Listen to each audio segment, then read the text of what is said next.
Bonjour à toutes et à tous, bienvenue dans les Vendredis de la recherche. Aujourd'hui, j'accueille dans le cadre des séminaires des doctorants Théo Jezierski. Bonjour Théo, Bonjour Marion. comment vas-tu? Bah, ça va un peu stressé quand même, hein, mais ça Moi va. aussi, donc ça va. En tout cas, merci d'être là et merci de venir prendre le temps de présenter tes travaux de recherche. Donc, tu es doctorant en première année Ouais, et tu es rattaché à Chrome. c'est ça. Dans notre magnifique enceinte de Vauban, On a chaud. on a chaud. Du coup, est-ce que tu peux nous préciser la discipline de tes recherches? Alors moi, je suis en psychologie sociale et environnementale. Et ouais. Et en quoi ça consiste? Alors, la psychologie sociale et environnementale, c'est le fait de s'intéresser aux individus au sein de leur groupe et au sein de l'environnement.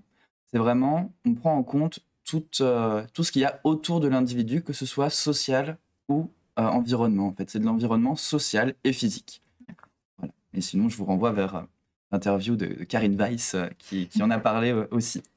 D'accord. Et du coup, qui est-ce qui t'encadre? Donc, Karine Weiss, ouais, Ouais. je lui fais de la promo, effectivement. Et Isabelle Ragocourt, mais qui est cette fois-ci à l'université de Gustave Eiffel à Salon de Provence. Pardon. D'accord. Est-ce que tu peux nous présenter ton parcours rapidement? Rapide. Ouais. Comme tu... En réalité, donc j'ai commencé mes études à l'université de Reims, l'université de Reims-Champagne-Ardenne, voilà, parce que je suis originaire de la Champagne, évidemment. Mm. Donc, donc voilà, j'ai fait ma licence là-bas et c'est là-bas que j'ai découvert du coup la psychologie sociale et environnementale, ou du moins la psychologie environnementale. Et donc j'avais pris une option en L3 de mémoire et j'ai postulé à Nîmes parce que c'est le seul master qui fait de la psychologie sociale et environnementale. Je dirais PSE à partir de maintenant parce que sinon C'est trop long. on s'en sortira pas. L'émission va durer 4 heures. Parce que... donc voilà, donc c'est là que j'ai découvert la PSE et donc j'ai été pris. Voilà, c'était une bonne chose. Et donc j'ai découvert, j'ai vraiment appris plus ce qu'était du coup la PSE à Nîmes et j'ai poursuivi en doctorat parce que la PSE c'est génial quoi. Et que l'occasion se présenter. Exactement, c'est aussi des opportunités le doctorat donc. Mm. Ouais. Ok, donc qu'est-ce qui t'a conduit à t'inscrire en doctorat donc? Voilà, donc ça rebondit un petit peu. J'ai eu l'idée de commencer, de vouloir faire une thèse dès la licence en fait, parce que c'est vrai que je me sentais plus déjà à l'aise avec les concepts qu'avec vraiment le terrain. Je le sentais déjà à ce moment-là. Et Ça a été confirmé. voilà, ça a été confirmé avec les stages que j'ai pu faire tout au long. Et puis ça s'est développé. C'est vrai que j'aimais beaucoup. On a l'occasion de faire plusieurs recherches, faire des petits mémoires ou des mémoires en fonction de l'année. Et donc c'est vrai que ça m'a confirmé finalement que ça m'intéressait en plus des stages que j'ai pu faire. Donc je me suis dit go. Et puis comme tu disais, il y a l'opportunité. J'ai eu l'opportunité de pouvoir faire un doctorat. Bon, je m'en suis aussi donné les moyens, mais c'est sûr que s'il y a l'opportunité derrière, ça permet toujours de continuer, quoi. D'accord. Si vous avez des questions, dans le chat, n'hésitez pas, on y répondra. On y répond. Ce sera plus clair. Du coup, j'ai complètement oublié ton sujet, le titre de ta thèse. Pardon, mauvaise préparation. En première année, je dirais que le titre n'est pas encore vraiment défini. Mais pour l'instant, ça pourrait être quelque chose comme la gestion du risque d'inondation d'un point de vue psychosocial et environnemental. Je pense que ça peut être assez générique comme titre, mais en même temps, pour l'instant, c'est déjà bien, je trouve, parce que si je commence déjà à mettre 2 points, la théorie, début de cadre, enfin, vous expliquer un peu de théorie juste dans le titre, ça serait trop compliqué pour l'instant. Du coup, pourquoi ce sujet? Pourquoi ce choix du sujet? Alors, ce choix de sujet, super la phrase, hein, ce choix de sujet a été. En fait, il s'est fait en 2 parties, j'ai envie de dire. Dans un premier temps, j'étais parti sur un autre sujet, mais l'opportunité de se greffer au sujet de Salon de Provence m'a été faite par Karine. Et j'ai pu. Du coup, il y a une demande de financement qui a été faite. Et donc, c'est ce sujet qui me plaît beaucoup, sur lequel je travaille finalement. Dans un premier temps, j'ai essayé. On était parti sur une création de sujet. Et puis, la loi de l'argent faisant foi. Non, et puis le sujet m'intéressait vraiment aussi, donc voilà, j'ai couplé l'utile à l'agréable finalement. Tiens, on m'a devancé. Il y a une question dans le chat, pardon. Qu'est-ce que tu veux faire après la thèse? Alors moi, après la thèse, du coup, j'aimerais du coup continuer en étant enseignant-chercheur, ou maître de conférence quelque part en France, si l'opportunité se présente une nouvelle fois en termes Décidément. d'opportunité. Mais c'est vrai que voilà, être enseignant-chercheur à la fac, ça me plairait vraiment beaucoup. Et bah, du coup, maintenant, je vais te laisser présenter tes travaux. Et ben allons-y. Alors bon, voilà, du coup, il y a le vrai titre, l'approche psychosociale de la gestion des inondations, du risque d'inondation. Vous allez me voir hocher la tête, c'est juste pour passer les diapos. Alors, pour vous mettre un petit peu en contexte, donc on a plusieurs types d'inondations en France, et de manière générale, et c'est 4 types d'inondations qui sont présents. Donc on a l'inondation par débordement de cours d'eau, donc là c'est plutôt voilà, une rivière ou un fleuve qui sort de son lit, qui se réveille finalement. Petit jeu de mots, vous allez en avoir un petit peu tout au long de la séance, du séminaire plutôt. Donc que ce soit dans les plaines, et donc ce qu'on appelle inondation rapide, c'est plutôt en milieu urbain. On a aussi les inondations par remontée de nappes. C'est les nappes phréatiques qui sont gorgées d'eau, et donc ça remonte finalement la surface. La submersion marine, c'est celle du coup sur les littoraux, c'est quand la mer submerge la terre ferme finalement. Ça serait un peu déformé, mais de dire que c'est des mini tsunamis, sachant que le tsunami est également une submersion marine de beaucoup plus grande envergure du coup. Et le ruissellement pluvial, pardon, c'est finalement trop de pluie. Voilà. Donc, quelques chiffres clés. Donc, le premier, c'est qu'on a donc 40% du territoire français qui est exposé aux inondations. Donc, c'est quand même assez important. On a également du coup 17 millions d'habitants qui sont exposés au risque d'inondation par débordement de cours d'eau. Donc ça, c'est juste pour le premier. Donc, on voit que c'est quand même des chiffres assez importants. Ça fait un quart de la population. Et le dernier chiffre, c'est que un tiers des emplois est exposé à ce risque d'inondation. Donc, vous avez une chance sur 3 d'être sur un territoire inondable. Peut-être pas forcément inondable, mais voilà, qui s'en rapproche. Donc, on continue la petite mise en contexte. Donc, on va reprendre un petit peu ce qu'on s'est dit jusque-là. Donc, ma thèse, elle est rattachée à un projet. Donc, c'est le projet qui est porté donc, par l'université Gustave Eiffel de Salon de Provence. Donc, le but de ce projet, c'est de développer un outil numérique. Cet outil numérique, il est à destination de toute la population et qui permettrait aux individus de connaître, ou de savoir du moins, les bons comportements à faire en cas d'inondation pour se protéger. Donc c'est vraiment un outil de protection en amont pour savoir quoi faire, qu'est-ce qu'il faut mettre en place. Et moi, mon but, c'est de savoir comment bien communiquer pour que les gens utilisent cet outil. Autrement dit, faire en sorte que les gens utilisent l'application. Alors si on fait un petit point par la théorie, alors promis, j'ai essayé de faire simple, mais n'hésitez pas à poser vos questions quand même. Donc, je travaille sur l'acceptabilité sociale.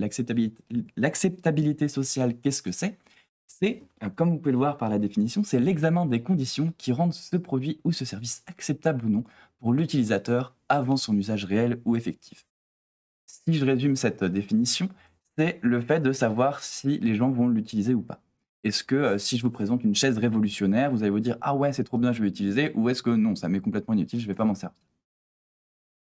Et je vais utiliser une autre théorie qui s'appelle, un autre concept qui est la théorie des buts cadres, donc que j'ai évoqué dans mon titre à rallonge tout à l'heure, qui indique que nous avons 3 motivations à agir. La motivation normative, donc ça serait quelque chose de je vais utiliser cette chaise extraordinaire parce que tout le monde l'utilise.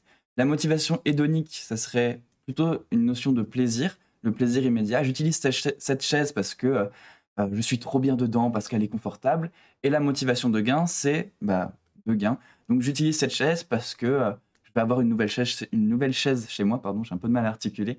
Donc c'est vraiment le fait de pouvoir gagner quelque chose, que ce soit économique, ça peut être de la connaissance, c'est vraiment du gain, n'importe quel type de gain. Donc ces motivations, elles peuvent cohabiter. Et donc, voilà, si la chaise, elle est confortable et qu'en plus tout le monde l'utilise, eh ben, ça va être un mix de ces 2 motivations qui va agir. Tout cela, évidemment, rattaché à la perception du risque. Et donc, la perception du risque, c'est est-ce que les gens perçoivent ce risque finalement, parce que s'ils ne le perçoivent pas, bon, bah, les gens vont pas ressentir le besoin de se protéger. Et la perception du risque, il y a trois grands, ce qu'on appelle des facteurs, trois grands éléments qui font en sorte que les gens ont une perception du risque plus ou moins élevée. C'est la sensation de peur. Si on évoque le tsunami, par exemple, c'est quelque chose qui peut relativement faire peur. Donc, on va avoir une perception plus élevée que si je vous dis il va pleuvoir, quoi. Voilà. Si on fait une comparaison, il y a le nombre de personnes touchées. On peut prendre un autre exemple de risque climatique. De risque environnemental, c'est par exemple une explosion volcanique ou un volcan, ça peut toucher vraiment beaucoup de monde, alors que une inondation, ça peut être à l'échelle d'une ville. Et donc, si on fait la comparaison, les personnes qui habitent proche d'un volcan auront plus cette notion-là. Et enfin, il y a la connaissance du risque. Donc, c'est le fait de savoir ce qu'implique le risque en question. Est-ce que si je suis dans une zone inondable avec des inondations, est-ce que je sais ce que je vais devoir faire? Est-ce que je sais ce que ça implique? Est-ce que j'ai une connaissance autour de ce risque-là, finalement? Et enfin, promis, c'est le dernier concept. Il y en avait 4, hein, voilà. C'est l'optimisme comparatif. Alors, l'optimisme comparatif, qu'est-ce que c'est? C'est le fait de penser qu'on est moins à risque que les autres, en même temps, plus le fait de penser que les événements positifs nous arriveront plus qu'aux autres. En gros, si on reprend un exemple actuel sur le Covid, exactement, c'est que si je sors dans la rue, moi, j'aurais pas de chance d'attraper le Covid. Mais si quelqu'un d'autre le faisait, lui, il aurait beaucoup de chances de l'attraper. Voilà, si on fait un petit exemple comme ça, je pense que c'est assez concret. Mais comment ça s'articule tout ça? Donc, évidemment avec la bouche, mais je vais vous expliquer comment tout ça s'articule. Donc là, voilà, c'est le gros schéma qui résume ma thèse finalement. Donc on voit que je vais me servir de tous ces concepts pour étudier comment ils interagissent entre eux. Donc si on reprend le haut du schéma, donc la théorie des buts cadres, je vais faire en sorte de la tester et de voir comment elle agit sur l'acceptabilité sociale. La perception du risque, pareil. Et l'optimisme comparatif, vous voyez que la flèche, elle se situe entre la perception du risque et l'acceptabilité sociale. Qu'est-ce que ça veut dire? Ça veut dire que je vais voir si l'optimisme comparatif, ça a un effet sur le lien entre perception du risque et acceptabilité sociale. Et on voit que j'ai rajouté un petit dernier, c'est la perception de contrôle. Oui, je sais, j'ai fait des folies comme ça. Je vous rajoute la petite perception de contrôle sans prévenir. La perception de contrôle, je l'ai rajoutée ici parce que c'est une variable que je vais pas mal utiliser tout au long de ma thèse.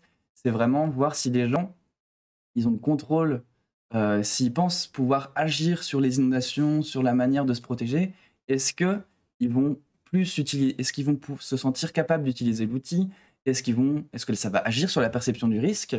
Et donc voilà, c'est une petite variable qui est au sein de la littérature en psychologie, du moins en psychologie sociale, voire même en psychologie sociale et environnementale, que personnellement, dans les recherches que j'ai commencé à faire, n'est pas très bien développée, ou du moins, j'ai pas réussi à trouver quelque chose qui me satisfasse. Donc, je vais l'utiliser et je vais essayer de créer mon propre petit outil. Mais qu'est-ce que ça veut dire? Donc, vous remarquerez les superbes illustrations. Mais du coup, comment je vais faire? Qu'est-ce que concrètement ça va faire? Parce que évidemment, là, je vous explique en termes de concept ce qui va se passer, mais concrètement, qu'est-ce que je vais faire? Bon, alors, il y a peut-être des doctorants qui suivent, mais voilà, j'ai mis la phrase, on n'est pas doctorant. L'idée, c'est que je vais mettre les gens en face de petits scénarios que je suis actuellement en train de construire, et je vais mesurer, grâce à une échelle, si ils acceptent ou pas. Parce que en psychologie, on voit que en fonction de comment on présente les questions, de s'il y en a plusieurs, s'il y en a qu'une, et les réponses peuvent être totalement différentes. Donc là, j'ai fait le choix de prendre une échelle d'acceptabilité sociale, ou du moins une mesure qui comporte plusieurs éléments, et donc qui va me permettre de déterminer si effectivement l'acceptabilité sociale sera véridique ou pas. Parce que si je vous dis une application pour protéger les gens, vous allez me dire, bah oui, c'est bien, on va vouloir l'utiliser, mais le fait est qu'il y a un petit peu plus que ça. Je ne vais pas vous mettre une seule question en disant, bon, est-ce que ça vous intéresse? Possiblement oui, possiblement non. Voilà, et pour la perception du risque, c'est un peu pareil, en un peu plus complexe, parce que comme je vous l'ai expliqué, il y a un peu plus de choses à mesurer. Mais bon, tout ça, c'est en cours, donc je vais m'abstenir d'en dire davantage. Je pense que j'en ai déjà dit peut-être beaucoup trop. Voilà, donc Donc, ça veut dire, effectivement, que je veux tous vous manipuler. Ouh, je suis un méchant psychologue. Ouh. Alors, parce qu'en réalité, c'est sûr qu'il y a des questions éthiques qui se... Ah bah voilà, super. Il y a des questions éthiques qui sont soulevées là-dessus parce que effectivement, ou du moins tenter d'amener les gens à aller vers cette application, même, j'allais dire même s'ils n'ont pas envie, c'est pas totalement ça parce que du coup, je vais faire en sorte qu'ils aient envie de l'utiliser. C'est plutôt ça. Donc c'est effectivement, ça soulève quelques points éthiques parce que est-ce que c'est à moi en tant que doctorant, est-ce que c'est aux personnes qui font de la recherche d'amener les gens à utiliser ce genre d'outils? Est-ce qu'on se place dans un but supraordonné ou du moins supérieur en se disant qu'effectivement il faut qu'on se protège face à ces inondations grandissantes? Donc voilà, c'est toute une réflexion que, je, que je mène en fond de ma recherche parce que ça reste quand même un point qui, moi, me paraît intéressant parce que bah, on est quand même sur de l'humain. Et voilà, donc c'est quelque chose qui me tient enfin, qui me tient quand même à cœur de vérifier que tout se passe bien et que les gens ne vont pas vouloir venir avec des couteaux et des haches devant chez moi. Et donc, si je résumais un peu mon expérience de doctorant, en fait, pour moi, c'est une expérience assez unique parce que bah, on apprend beaucoup de choses, on fait beaucoup de choses aussi. On pense toujours que les doctorants sont enfermés dans une salle, à bosser toute la journée, à être. Bon, c'est aussi le cas, hein, je travaille, mais disons que on pense que le doctorant ne se consacre qu'à sa thèse, alors qu'au final, bah, j'ai pu donner des cours à l'université, j'ai aussi fait pas mal de formations. On a aussi des temps de discussion, que ce soit sur notre recherche ou sur la recherche des gens enfin, des autres doctorants de nos bureaux. Il y a évidemment le travail de recherche, enfin, et puis il y a pas mal d'événements aussi qu'on peut faire, et donc c'est vraiment super intéressant. En plus, bah là, on a la chance du coup à l'université de Nîmes d'avoir aussi une équipe qui est quand même, enfin qu'on connaît plus ou moins pas mal de monde. Enfin, moi, je sais que tous les maîtres de conf en psycho, enfin, du moins la majorité, moi, on peut échanger, et c'est vrai que c'est vraiment super intéressant. Et la pluridisciplinarité aussi, c'est quelque chose de vraiment Enrichissant. voilà, enrichissant et pertinent. Ouais. Donc voilà.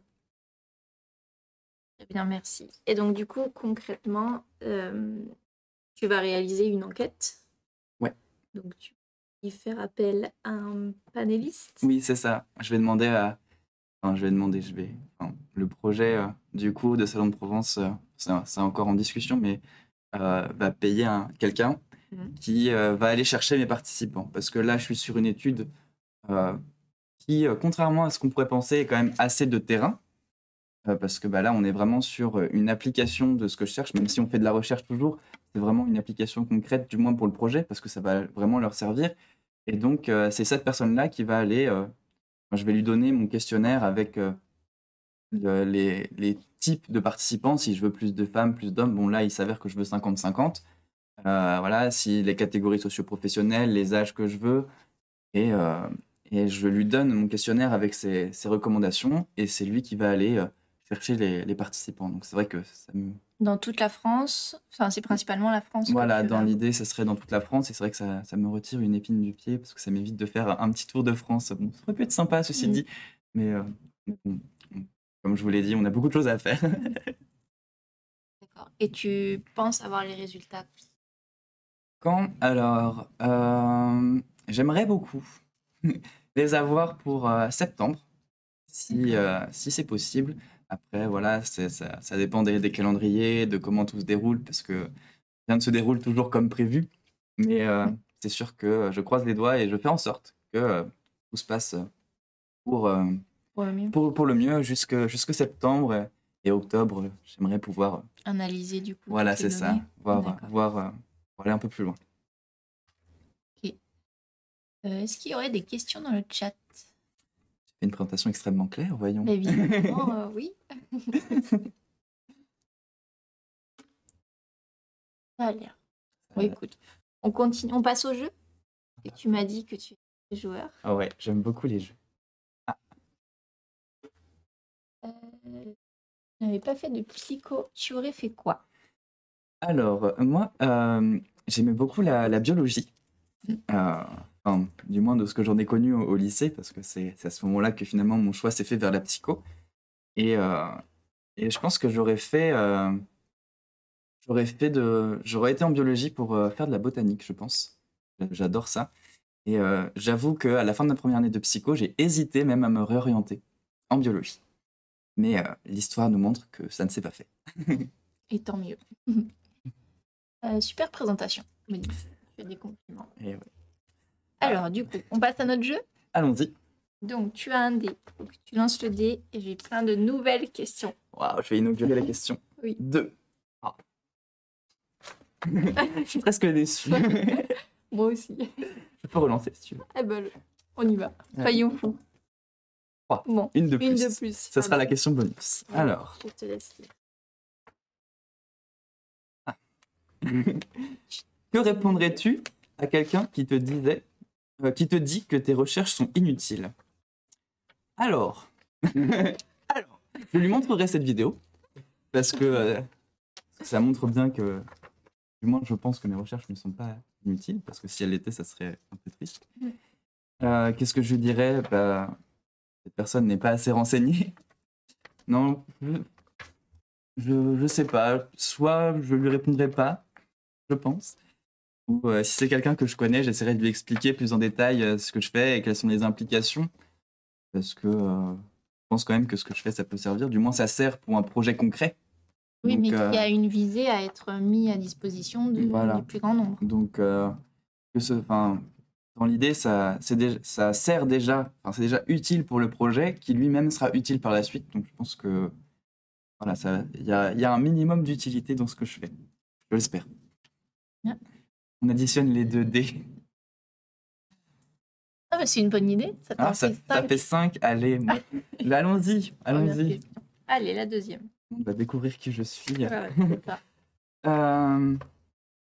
Alors, quels sont les 3 premiers mots qui te viennent à l'esprit quand on te dit Université de Nîmes? Chaleur.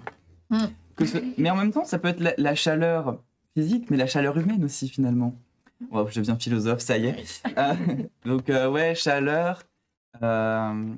Pluridisciplinarité, parce que c'est vrai qu'on a la chance, du coup, notamment à Chrome, d'être déjà en pluridisciplinarité. Et c'est vrai que en psycho, on travaille beaucoup aussi avec les membres de APSI, donc en psychologie clinique. Et donc, c'est vrai que c'est hyper enrichissant, comme j'ai dit tout à l'heure. Ça va être le mot du jour.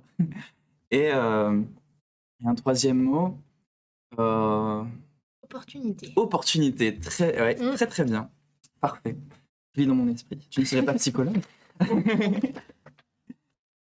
Alors, qu'est-ce qui te déplaît le plus dans ton travail de doctorant? Ah, je sais. C'est pas forcément dans mon travail, mais c'est la montée pour aller à la fac.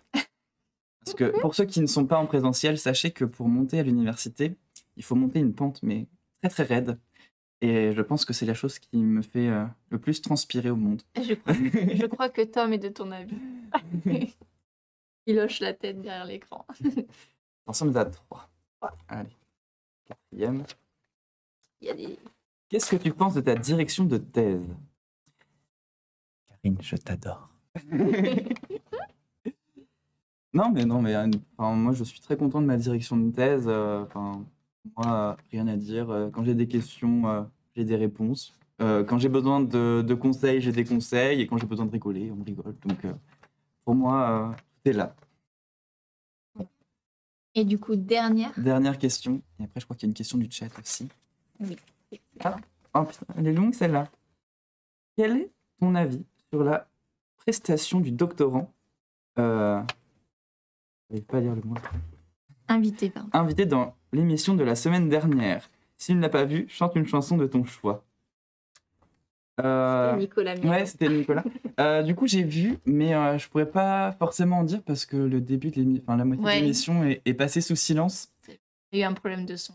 Voilà. Non, mais sinon, je connaissais déjà un peu sa thèse, donc c'était intéressant. Ouais. Voilà. Bon, on n'aura pas de chanson. Voilà. Non, je n'ai pas chanté. Je pourrais chanter, mais j'ai répondu à une prochaine fois. Bien, du coup, on revient sur la question du chat. Ouais. Donc, quel serait ton sujet interdisciplinaire rêvé? Sujet interdisciplinaire rêvé? Ah, j'ai oublié de te dire que tu avais un joker. Après le jeu. Joker. Non, mais sujet interdisciplinaire rêvé? Je sais pas. Il y a vraiment beaucoup de sujets. sur lesquels on pourrait travailler avec plein de monde finalement, interdisciplinaire. Peut-être un sujet sur le jeu, je ne sais pas, la théorie des jeux avec des économistes, peut-être. Sujet sur les casinos, non, je sais pas. Sur les risques Sur- du coup de dépendance Voilà, aussi. c'est ça. Ça pourrait être voilà, avec la psychologie clinique. Non, je sais pas. C'est des opportunités finalement. Idéalement. D'opportunités. Bon, moi je pense qu'il n'y a pas d'autres questions. On va laisser le temps que, du coup, le fameux dessin que tu dois me faire, Ah ouais. qui restera du coup gravé sur le tableau des dessins qui est normalement apparu. Va apparaître. On laisse le temps de chercher parce que, comme je le disais... Ah non, mais tu le sais pas, tu n'avais pas dit. Mais en fait, ça fait une semaine que je cherche un jeu de mots. Non, mais ça peut être Ouais, mais... opportunité. Oh, opportunité. Ah si, je sais. Ah bah non, il le trouve pas. C'est pas grave, je vais vous faire un super dessin. C'est moche, hein, mais mes compétences en dessin...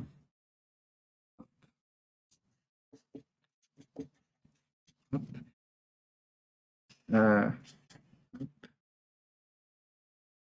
Comment je peux faire ça? Hop, si, voilà. Oh, joli, le jeu de mots. Je crois que tu as un copain. Opportunité. Oh oui, oh, c'est magnifique ça. Elle est très très bonne. Je vais même le noter du coup. Je vais le noter en haut sur mon dessin. Mais oui, en plus ça marche très bien avec le petit dessin. Ben oui. De B, du coup.